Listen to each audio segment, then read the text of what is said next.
Hey folks, I've been driving around England this week and I've been using a Polestar 2 as the vehicle to do that, and it's actually been a pretty good vehicle. Here's the vehicle right here.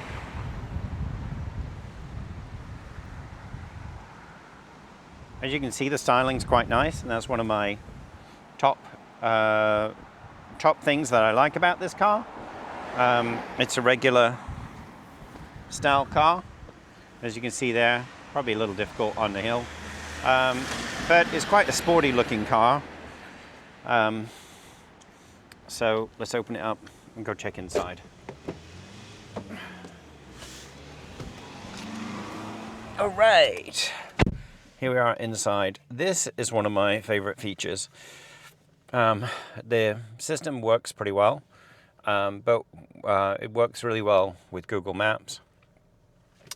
But it also works really well with this little display in here. So I'm going to tell it that I'm going to go to this InstaVolt charging station. Let's do that. We'll start that. And one of the things that I like to do is drive using the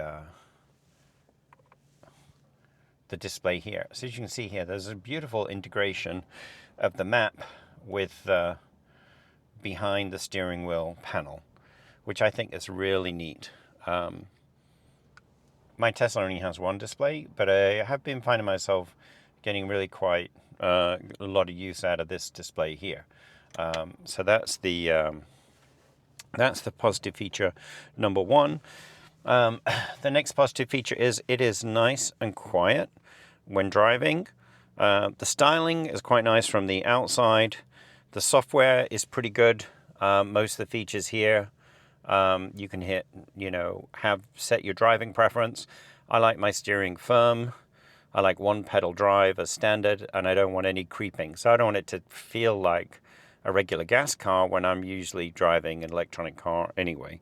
And the interior room is good for 4 people quite easily. So this is the kind of leg room that the passenger has. And this is the setup in the back, which is pretty nice. So those are the 5 things that I like most about this car. Things that I don't like, basically there's no space when I'm driving for me to have my knees up where I like, and then the steering wheel, hold the steering wheel here. So I'm finding whenever I'm turning left, my hand is always bumping into my knee. So I have to push my leg down in order to turn left. In other words, it's just way too claustrophobic with this middle panel right here.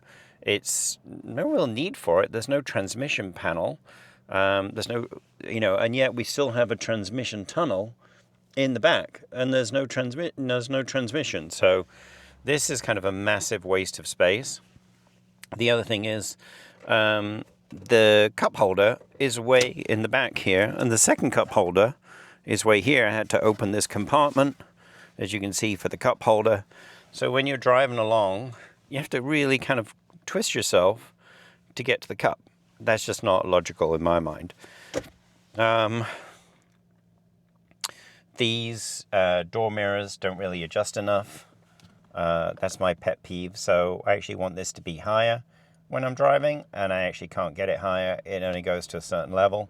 And then once when I reverse, they dip down, or when I go forward, they don't go all the way back up to this place that they want. The frunk is not that logical compared to the Tesla. So in order to open the frunk, and I'll show you here, I've got to pull on this lever. All right. And it tells me do not drive. I mean, it's not like I really needed to know that. Let's get out. All right.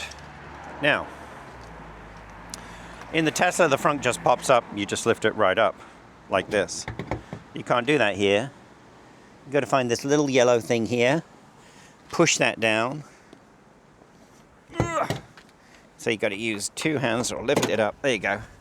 And now you get to the frunk space.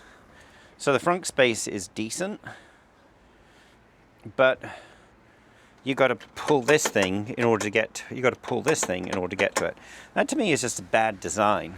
If I'm going to press the button to open the front, I want the front to open. But I'll give you 8 out of 10 for having a decent front space, just like that. But I take the rest of the 2 points off for the way you actually have to operate that lever. So those are my downsides of the vehicle, which admittedly are not huge. So overall though, it's been a great car, nice and quiet, smooth driving, handles well, and I would definitely do it again. I figured out the charging infrastructure in the UK, and it's not too bad. You know, little bit trial and error. Sometimes it doesn't like American Express. Don't ask me why. But, you know, and I'll post another review indicating how much it actually cost me to drive the full journey that I took and what the average cost per mile is. But I got a great deal on this car with Hertz, and I would definitely do it again. Over and out.